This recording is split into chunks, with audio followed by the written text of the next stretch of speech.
Sa simula ng kwento noong 1844, ang Takagawa Shogunate ang naging pinakamakapangyarihan na pamahalaan sa Japan.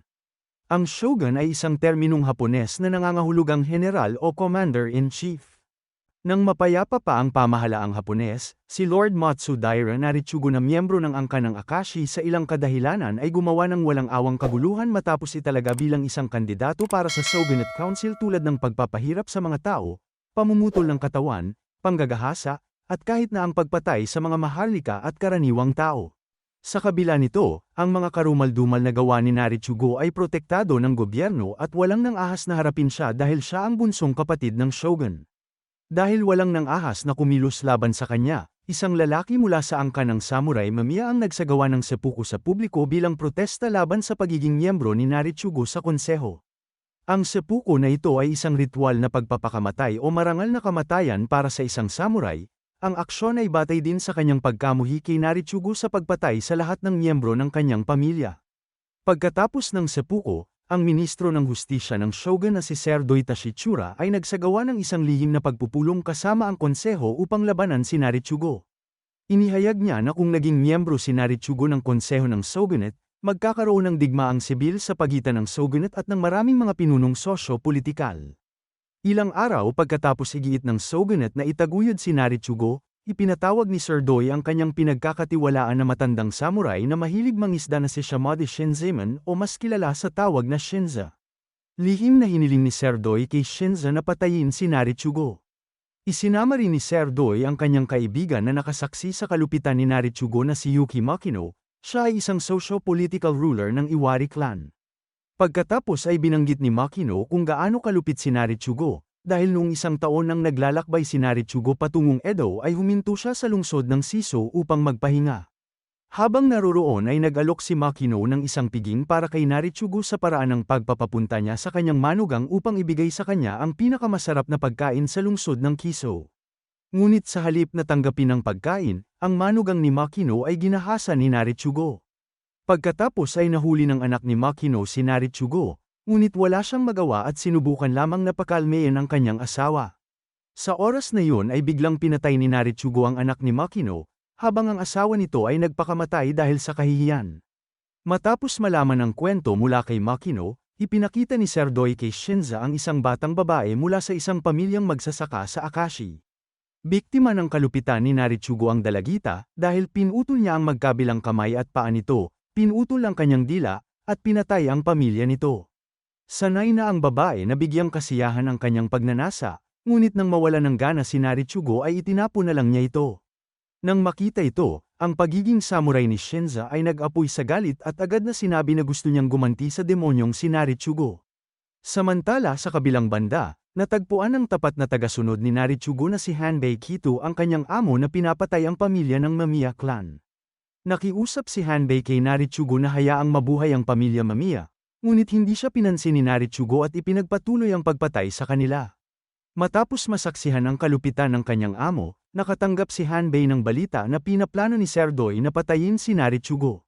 Nang malaman ito, inutusan ni Hanbei ang kanyang mga tauhan na mag-espiya kay Sir Doi. Kinabukasan ay nakatanggap si Hanbei ng mensahe mula kay Sir Doi na inupahan niya si Shinza. Kilala ni Hanbei si Shinza dahil kaklase niya ito dati. Pero kahit ganoon ay hindi minamaliit ni Hanbei si Shinza dahil hindi ito madaling sumuko. Sa ibang lugar, nagsimula si Shinza na pagsamahin ang pinakamagaling niyang mga samurai. Ang una ay si Kejiro, ang kanyang pinakamahusay na estudyante. Pagkatapos noon ay nakipagkita si Shinza sa kanyang kaibigan na nagngangalang Kiranaga Saha Aida, na handang sumama sa kanya. Bilang karagdagan ay dinala rin ni Kiranaga ang 6 sa kanyang pinakamahusay na samurai. Sa panahon ng pagpupulong, gumawa ng plano si Shinza na tambangan si Narichugo na maglalakbay mula sa rehiyon ng Edo patungong Akashi. Pagkatapos ng pagpupulong, ang isa sa mga samurai ay hinarang ng maraming tao na handang umatake sa kanya. Sa kabutihang palad ay lumitaw si Kejiro at tinalo ang mga taong ito ng napakadali. Ang mga lalaki pala ay ipinadala ni Hanbei, na nagpaalam sa kanya na ang hukbo ng samurai ni Shinza ay hindi mga ordinaryong samurai. Dahil kulang pa ang mga miyembro ng kanyang samurai, nakipagkita rin si Shinza sa kanyang pamangkin na mahilig magsugal na nagngangalang Shinrokuro. Ngunit nagdalawang isip si Shinrokuro, dahil may kasintahan siyang mahal na mahal niya at hindi niya ito kayang iwan. Para paikliin ang kwento, nang umuwi si Shinrokuro ay nagbago ang isip niya at nagpa siya na sumama sa kanyang tiyuhin. Pagkatapos ay nagpaalam siya sa kanyang kasintahan na pupunta sa isang marangal na misyon. Kinabukasan ay nakakuha si Shinza ng dalawang bagong miyembro na nagngangalang Agura at Sehera, ngunit dito ay humingi si Sehera ng deposito na gagamitin niya sa mga puntod ng kanyang asawa at mga anak. Matapos magkasundo ang dalawa, dumating si Shinrokuro at hiniling sa kanyang tiyuhin na payagan siyang sumali. Dahil dito ay nadagdagan ang kanilang mga miyembro mula 9 hanggang 12 assassin. Pagkatapos ay nagsimula silang magsanay ng kanilang mga espada at gumawa ng ilang mga pampasabog na kanilang gagamitin laban sa hukbo ni Narichugo.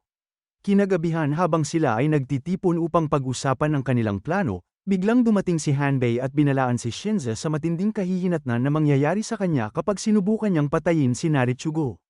Kahit alam ni Hanbei na mali ang ginagawa ni Narichugo, ipinagtatanggol at pinuprotektahan pa rin niya ito. Iyon ay dahil pagkatapos ng lahat, si Narichugo na lang ang huling inapo na magpapatuloy sa shogunate. Pagkatapos ay hinayaan ni Shinza si Hanbei, at nangako ang dalawa na maglalaban sila pagdating ng panahon. Sa sumunod na araw, nagsimulang umalis sina Hanbei at Narichugo sa rehiyon ng Aida upang magtungo sa rehiyon ng Akashi.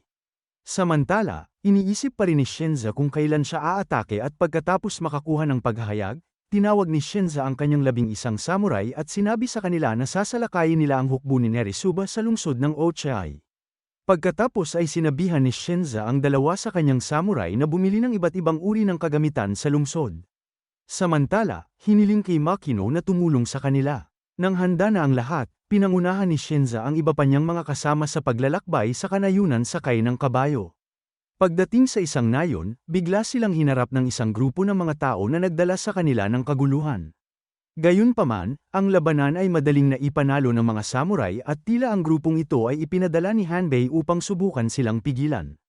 Dahil alam na ni Hanbei ang kanilang ruta, nagpa siya ang mga samurai na dumaan sa mga bundok. Gayunpaman, sa kanilang paglalakbay ay naligaw sila sa gitna ng kagubatan. Hanggang sa wakas ay tinulungan nila ang isang mangangaso na nagngangalang Kiga Yoda, na nahuli sa isang bitag. Pinalaya nila si Yoda, at gumawa ng kasunduan kung saan ituturo ni Yoda sa kanila ang tamang landas kapalit ng pagbibigay sa kanya ng pagkain, at ganito nabuo ang 13 assassin. Samantala sa ibang lugar, nagulat si Narichugo at ang kanyang mga kasama sa tulay na isinara ni Makino. Pagkatapos ay nilapitan ni Narichugo si Makino upang siya ay patayin. Ngunit agad na itinutok ng mga tauhan ni Makino ang kanilang mga sandata kay Narichugo na nagtulak kay Hanbei na sabihan ang kanyang amo upang umatras. Nagkampo sandali sina Hanbei at Narichugo para pag-usapan kung aling daan ang kanilang tatahakin. Dito ay hiniling ni Narichugo kay Hanbei na tahakin ang landas na isinara ni Shinza. Pagkaalis ni Narichugo ay pinili ni Makino na gumawa ng seppuku upang itago ang pagkakasangkot sa bagay na ito. Upang paikliin ang kwento, sa wakas ay dumating si Shinza sa Okie City kasama ang iba pang mga assassin. Pagkatapos ay nagsimula silang magtulungan upang bumuo ng mga bitag sa buong gusali, pati na rin ang isang kuta na puno ng mga pampasabog. Kinabukasan ay muling dumating ang isa sa namamahala sa pagsubaybay sa mga tropa ni Narichugo, binanggit niya kay Shinza na hindi dumaan si Narichugo sa rutang dapat nilang tahakin. Dahil dito ay nag-alala ang mga samurai na baka pumili ng ibang landas si Narichugo, ngunit walang pakialam si Shinza dahil sigurado siyang alam na ni Hanbei ang plano nila at hindi ito makakatakas. Kaya't ang mga assassin ay patuloy na naglagay ng mga bitag at pinalakas ang kanilang mga sandata. Kinagabihan ay nagsimula na silang magtaka dahil hanggang ngayon ay hindi pa dumaraan ang mga tropa ni Narichugo.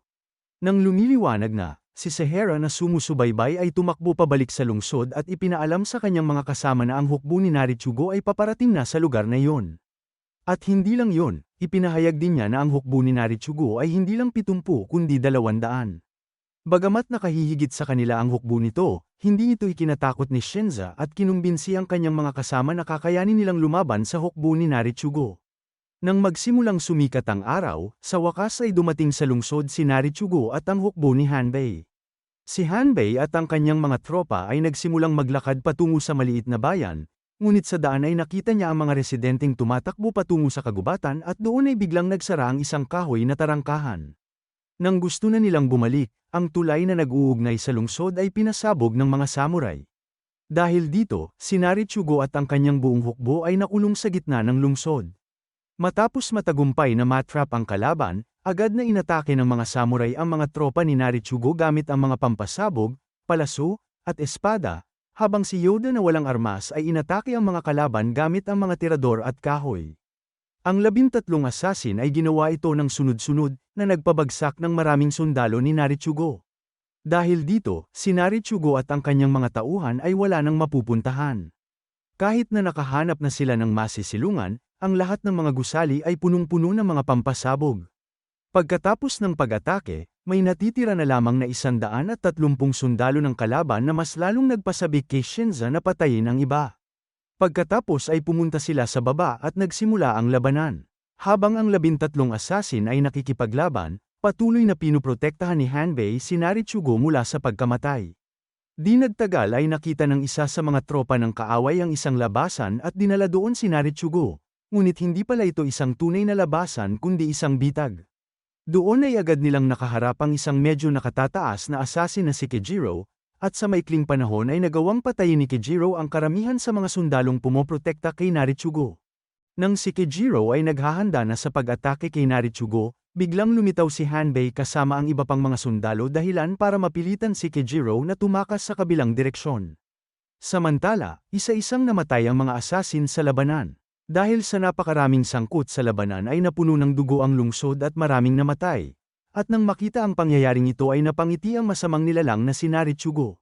Hindi na kailangang maghintay ni Narichugo na maging opisyal bilang konseho ng shogun upang makaranas siya ng isa pang mahusay na labanan tulad noong panahon ng Zengoku. Ngayon, kahit na maraming mga assassin ang namatay, nagawa naman nilang talunin ang maraming tropa ng kaaway at iilan na lang ang natitira. Sa gitna nito ay buong tapang na hinarap ni Yoda si Narichugo at ilan sa kanyang mga tropa gamit lamang ang isang piraso ng kahoy. Sa oras na yun ay biglang hinagis ni Narichugo ang espada sa leeg ni Yoda na sinundan ni Hanbei sa pamamagitan ng paghiwa sa binti ni Yoda gamit ang kanyang espada hanggang sa matambe ito. Pagkatapos ng mahabang labanan, ang mga assassin ay nagawang talunin ng buong hukbo ng kaaway at iniwan lamang sina Narichugo, Hanbei, at ang kanyang dalawang tagasunod. Pagkatapos ay hinarap sila ni Shinza at ng kanyang pamangkin na si Shinrokuro, ang dalawang nakaligtas na assassin. Walang pag-aalinlangan na humakbang si Shinza para harapin si Hanbei. Sa tunggalian ay pareho silang may kanya-kanyang kakayahan sa pagiging dalubhasa sa kanilang mga espada, hanggang sa tuluyang matalo ni Shinza si Hanbei, na pinutol ang kanyang ulo. Agad naman na nilabanan ni Shinrokuro ang dalawa sa mga tagasunod ni Narichugo at nagawa silang talunin. Samantala, malupit na sinipa ni Narichugo ang ulo ni Hanbei na tapat niyang tagasunod at namatay para sa kanya. Ininsulto din sila ni Narichugo sa pamamagitan ng pagsasabi na ang mga tao at ang mga samurai ay pareho lang ang layunin na magsilbi sa kanilang master. Sumagot si Shinza na hindi mabubuhay ang mga pinuno kung wala ang suporta ng kanilang mga tao, at kung inaabuso ng mga pinuno ang kanilang kapangyarihan ay hindi magdadalawang isip ang mga tao na labanan ang kanilang pinuno. Nang marinig ito ay sinaksak ni Narichugo ang kanyang espada kay Shinza, gayon din si Shinza na sinaksak siya pabalik upang ipaghiganti ang kanyang mga napatay. Ito ang unang pagkakataon na nakaramdam ng sakit si Narichugo, hanggang sa gumapang siya sa lupa na walang tumutulong sa kanya. Kahit na may sugat sa kanyang tiyan, tiniis ni Shinza ang sakit upang makalapit kay Narichugo at agad itong pinugutan ng ulo. Pagkatapos noon ay masayang humiga si Shinza sa lupa matapos ang kanyang pagkapanalo laban sa pinakamasamang nilalang sa Japan. Nagbigay din siya ng mensahe sa kanyang pamangkin na si Shinrokuro na gawin ang anumang gusto niya bago siya tuluyang mawalan ng hininga. Pagkatapos ay lumakad si Shinrokuro sa lungsod na puno ng dugo hanggang sa wakas ay may tuwang-tuwa na tumatakbo mula sa mga guho. Ito pala si Yoda na nakaligtas ngunit malubhang nasugatan. Tinanong ng dalawa ang isa't isa kung ano ang kanilang gagawin sa hinaharap. Pagkatapos ay ipinahayag ni Yoda na babalik siya sa buhay niya tulad ng dati, nabubuhay sa kagubatan na malayo sa mga lungsod. Pinili naman ni Shinrokuro na umalis sa Japan upang pumunta sa Amerika. Matapos ang kanilang pagkapanalo laban sa kalaban, tuluyang naghiwalay ang dalawa para ipagpatuloy ang kani-kanilang mga buhay.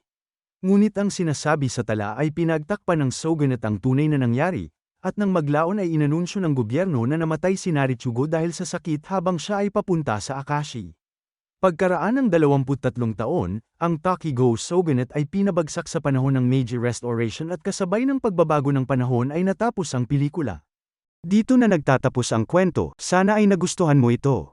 Kung hindi ka pa nakasubscribe ay mag-subscribe ka na upang matulungan mo ang channel na ito. Mag-comment ka na rin tungkol sa kwento. Salamat!